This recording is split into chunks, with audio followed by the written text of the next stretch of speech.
ఉదయం సల్లూరు సీతారామరాజు జిల్లా రంపచోడవరం డివిజన్ రాజబొమ్మంగి మండలంలోని మంగళవారం నాడు ఏజెన్సీ బంద్లోని గిరిజన సంఘాలు పెద్ద ఎత్తున పోలీసులు మోహరింపు 1/70 మార్పులు తీసుకోవాలి. స్పీకర్ అయ్యన్న పాత్రుడు వ్యాఖ్యలపై జరిగిన సంఘాలు మండిపడ్డాయి. ఏజెన్సీ ప్రాంతంలో గిరిజన హక్కులను కాలరాస్తున్నారని, ఇప్పటికే బినామీ పేర్లతో గిరిజన ఆస్తులను దోచుకుంటున్నారని ఆదివాసీ సంఘ మండల అధ్యక్షుడు రాంబాబు మీడియాతో మాట్లాడుతూ గౌరవప్రదమైన పాదాలు అంటూ గిరిజన చట్టాలపైన గిరిజన మనోభావాలను దెబ్బతినే విధంగా వ్యాఖ్యలు చేయడం స్పీకర్ అయ్యన్న పాత్రుడు ఆ హోదాకి అర్హులు కాదని ఆయన పేర్కొన్నారు. రాజబొమ్మంగి జడ్లంగి పోలీస్ స్టేషన్లో గిరిజన సంఘ నాయకులు స్పీకర్ అయ్యన్న పాత్రుడిపై ఫిర్యాదు చేయడం జరిగిందని మండలాసి సంఘ సభ్యులందరూ ఈ కార్యక్రమంలో పాల్గొన్నారు.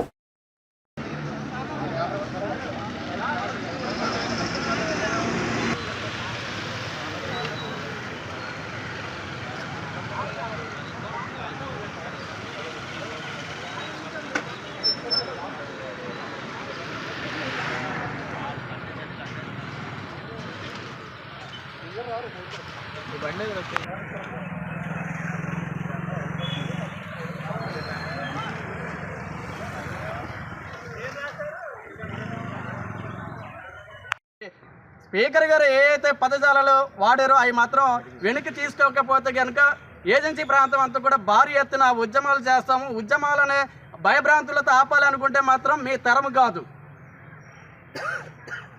నమస్తే అండి, నా పేరు తెడ్ల రాంబాబు. నేను ఆదివాసీ సంక్షేమ పరిషత్తు మండలాధ్యక్షుడిగా పనిచేస్తున్నాను. ఈరోజు రాజమండ్రి మండలం జడ్డంగి పంచాయతీలో మేమందరం కూడా పోలీస్ స్టేషన్ రావడం జరిగింది.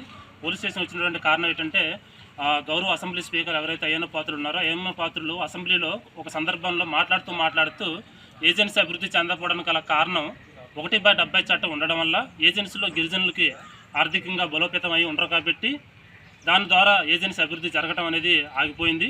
అక్కడ ఉన్నటువంటి గిరిజనేతలకి మనం ఈ 1/70 చట్టాన్ని సవరణ చేసి అక్కడ ఉన్నటువంటి గిరిజనేతలకు మనం సహకరించినట్లయితే కనుక పూర్తిగా ఏజెన్సీ అభివృద్ధి చెందుతుంది అనేటువంటి ఉద్దేశంతో 1/70 చట్టంలో మార్పులు తీసుకురావాలా, సవరణ తీసుకొచ్చి సవరణ ద్వారా మార్పులు తీసుకురావాలనేటువంటి ఒక వివాదాస్పదమైనటువంటి వ్యాఖ్యలు చేయడం అనేది నిజంగా సిగ్గుసేటు. ఈరోజు అసెంబ్లీ స్పీకర్గా పనిచేసి ప్రతి నియోజకవర్గం ఉన్నటువంటి ప్రతి బాధని అర్థం చేసుకొని తను గవర్నమెంట్కి రిఫర్ చేయవలసింది ఒక బాధ్యత గల పదవిలో ఉన్నటువంటి ఆయన నోటు ద్వారా 1/70 చట్టాన్ని మార్పు చేయాలనేది ఎంత సిగ్గుచేటు అనేది ఒకసారి మీరు అర్థం చేసుకోవాలా. అలాగే గిరిజన చట్టాల మీద జీవోల మీద అవగాహన లేనటువంటి వ్యక్తులు కూడా ఇటువంటి పదవులు ఇచ్చి ఇటువంటి పదవుల్లో కూర్చోబెట్టడం వల్ల కూడా ఏజెన్సీలో ఉన్నటువంటి గిరిజనులకి అనేక రకాలైనటువంటి సమస్యలు ఇంకా ఎదురవుతాయి. కాబట్టి దయచేసి ఆయన మీద మా మనోభావాలు దెబ్బతిన్నట్టు మాట్లాడి మా యొక్క ఆత్మగౌరవాన్ని కించపరిచినటువంటి వ్యాఖ్యలు చేసినటువంటి అయ్యన్న పాత్రుడి మీద కంప్లైంట్ మేము ఇవ్వడం ఈరోజు జడ్డంగి పంచాయతీలో జరిగింది. అలాగే మిగతా పంచాయతీలు కూడా ఎక్కడైతే పోలీస్ స్టేషన్ ఉన్నా ప్రతి పోలీస్ స్టేషన్ కూడా మిగతా ఉన్నటువంటి ఆదివాసీ లీడర్లు అందరూ కూడా వెళ్ళి అయ్యన్న పాత్రుడి మీద కంప్లైంట్ ఇచ్చి ఈ విషయాన్ని వెనక్కి తీసుకోవాల్సినటువంటి అవసరం ఉందని చెప్పేసి కూడా ఈ సభ ద్వారా నేను తెలియజేస్తున్నాను. ఒక లేని పక్షంలో ఖచ్చితంగా దీని మీద ముందుకి ధర్నాలు, ర్యాలీలు, రాస్తారోకలు చేయడానికి కూడా సిద్ధంగా ఉన్నాం. సో గిరిజన చట్టాల మీద కానీ జీవోల మీద కానీ అవగాహన లేనటువంటి వ్యక్తులకి రాజ్యాంగ పదవులు ఇవ్వకూడదని చెప్పేసి కూడా నారా చంద్రబాబు నాయుడు గారికి ఈ సందర్భంగా కూడా మేము తెలియజేస్తా ఉన్నాం.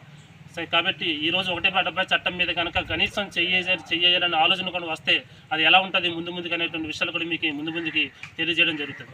ఎలక్షన్ కోడ్ ఉందని చెప్పేసి మీకు ఈరోజు ఎమ్మెల్సీ ఎలక్షన్ కోడ్ అని చెప్పేసి కోడ్లో మీరు ధర్నాలు చేయకూడదు, ర్యాలీలు చేయకూడదని చెప్పేసి మాకు పోలీస్ డిపార్ట్మెంట్ అందరూ కూడా నోటీసులు ఇచ్చి నిర్బంధించడం అనేది జరిగింది. మరి ఎలక్షన్ కోడ్లో మేము బయట రాకూడదు అనేటువంటి నిబంధన మీకున్నప్పుడు ఎలక్షన్ కోడ్లో అయ్యన్న పాత్రులుగా కానీ స్పీకర్ కానీ ఒక బాధ్యత గల పదవులు ఉన్నటువంటి వ్యక్తులు ఎలా మాట్లాడతారు?